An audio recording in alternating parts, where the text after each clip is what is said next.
Hello mga bakla, it's me again, Baklaries, and welcome to another video. So for today's video, nakita nyo naman sa inyong mga title, I did a cosmetic haul in South Korea. So yun guys, hindi ko film yung actual na pag-shopping namin ng cosmetics kasi sobrang maraming tao, mahirap maghawak ng camera, at syempre gusto nating enjoyin yung vibes ng Korea since first time ko doon, at tuwang-tuwa ako kasi ang dami talagang cosmetic shops na nagkalat doon sa mga places na pinuntahan namin.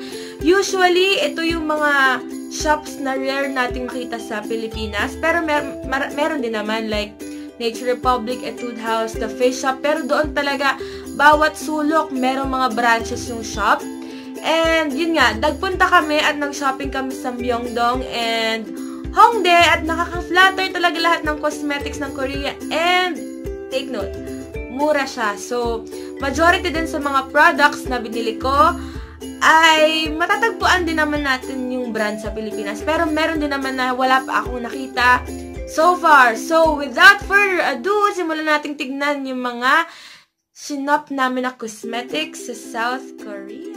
So, ayun na nga guys, ang first shop na pinuntahan namin ay ang Olive Young. Ang Olive Young naman, pagpasok mo dun sa loob, madaming makeup brand. So, iba't iba siya. Hindi lang siya specific na cosmetic brand. So, tignan natin kung ano yung binili natin doon.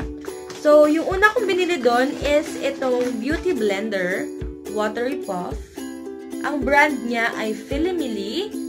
5,000 won ang price. So, makikita nyo sa screens nyo kung ano yung katumbas ng 5,000 won sa Philippine peso. So, ayan. So, open natin. Tingnan natin kung ano. Kung okay naman yung lambot niya. Okay. See. So, ayan siya, guys. For me, okay naman. Malambot. Carry naman siya sa mukha ko. Okay. So, ang next ay ang okay. Ang base eyeshadow brush. Filimili din ang brand niya. So, ayan, na-open ko na siya, guys, kasi ginamit ko 5,000 won din. So, nung ginamit ko naman siya, okay naman. Aray ko. Okay naman siya. Nabablend naman ng maayos yung sa eye part ko. And then, another one is the blending brush from Filimili also. Ayan. Ayan siya, guys. From Filimili. 5,000 won din yung price. And the next one is, ito, inopen ko na talaga kasi ginamit ko siya ngayon. Eyelash curler. Ayan, naka-open na. Sorry, ayan. Ayan yung isa sa binili ko. I think 3,000 won ito. So, ayan. So, another thing that I bought in Olive Young. Ito, hindi ko alam kasi hindi ko alam kung ba't binili ko pa siya sa Korea. Matatagpuan naman sa atin. Madaming ganito sa atin. Pero talagang, nung nakita ko ulit yung kulay, talagang gustong-gusto kong bilhin. Itong Maybelline Superstay Matte Ink. Ayan.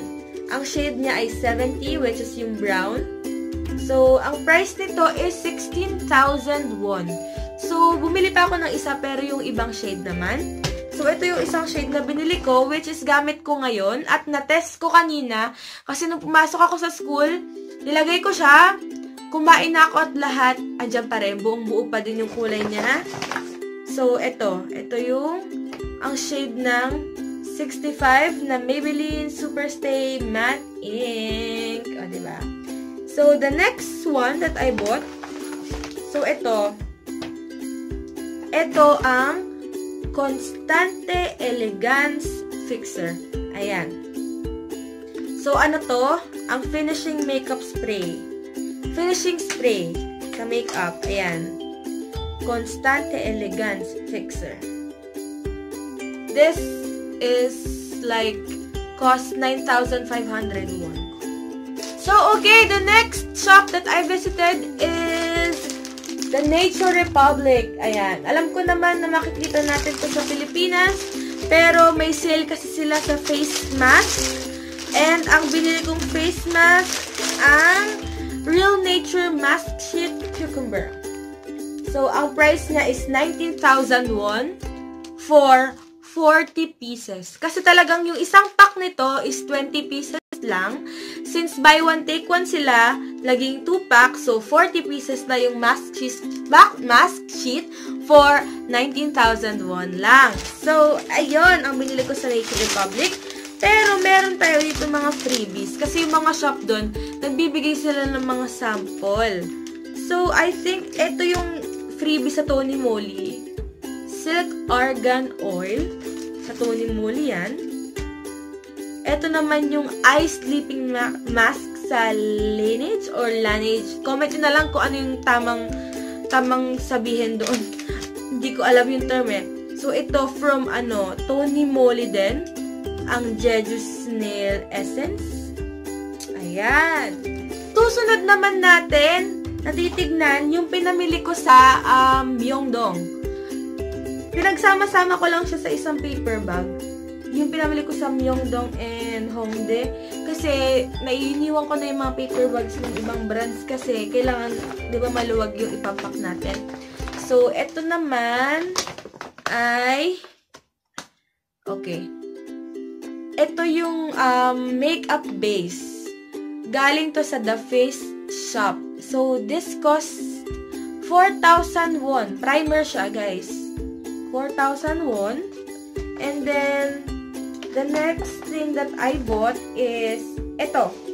Hindi pa ako nakakita sa Pilipinas ng Clio Professional Eyeliner. So, ginamit ko din siya. Talagang super stay din siya sa mata ko. Ayan, buksan natin. Try natin buksan. Okay. Ito siya. Clio Professional Eyeliner. Ay, okay. Ito yung super black. Ito. Kill Black. Okay? So, the next thing that I bought is the Wake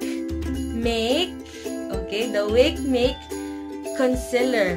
Defining Cover Concealer. May SPF 30 din siya. Ang shade niya is 13. Ayan.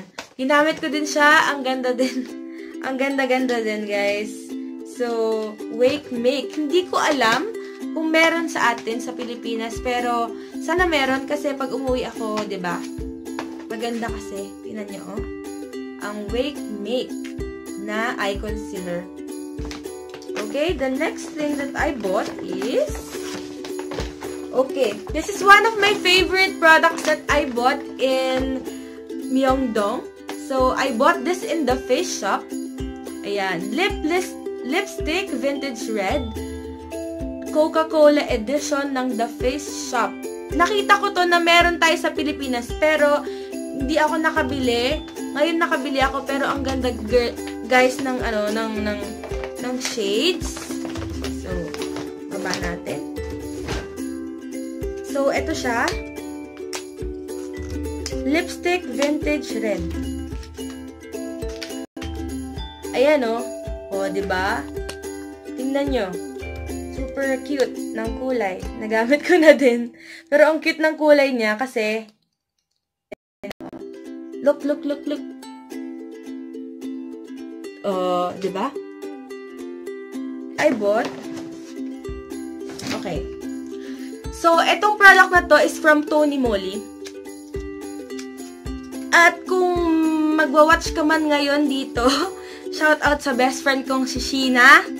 Ayan. Kung sana panoorin mo yung video na to nang makita mo, this is my gift for you. Bumili ako ng dalawa, tig-isa tayo. Ayan na yung gusto mong sulat na makita. Ayan. This is Tony Moly lip tint. Look at this, guys. So, ayan siya. Dalawa yung binili ko, tig-isa kami ni Sheena, ang best friend ko. That I bought, eto, one of my favorites din, pero, yan, kung nanonood ka man ngayon dito sa video ko, Nighty, papakita ko yung binili ko sa'yo, kasi ikaw agad yung naalala ko kasi sila Tita Risa, ayan, lumaki ako na nakikita yung mga Coca-Cola products sa bahay nyo. So, nung nakita ko tong lip smacker or lip balm na Coca-Cola inspired, talagang naisip kita. So, binili ko to for you. Ayan. Tingnan mo, ang cute. Ang cute niya, guys. Lip smacker ng Coca-Cola. Pero, ayan, lip balm siya. Tapos, super cute. So, ayun pala, nakalimutan ko palang sabihin kung magkano yung Tony Moly na lip tint. I think, 12,000 won. So, eto na. Proceed na tayo sa last na binili ko. And one of my favorites also. Okay. I bought an eye styling by Olens. Eye styling by Olens. So, kita nyo naman yung loob, oh. So, ayan yung lalagyan ng contact lens. I bought a contact lens. Buy one, take one for 20,000 won. Tapos, after mong ipacheck yung grado ng mata mo, paglalaruin ka nila doon ng game. And then, pag naglaro ka ng game, makakakuha ka ba ng isa pang pair ng contact lens na maisusuot mo for one day lang. Pero ito, like, I bought a lens na buy one, take one. So, dalawang pairs. Russian Velvet. Ayan, Russian Velvet yung kulay niya. It's color gray. Ayan. So, tignan natin kung maganda ba yung kulay. Hindi ko pa ito na-open. Kasi for sure, matatempa kung ilagay na naman sa mata ko. Ito.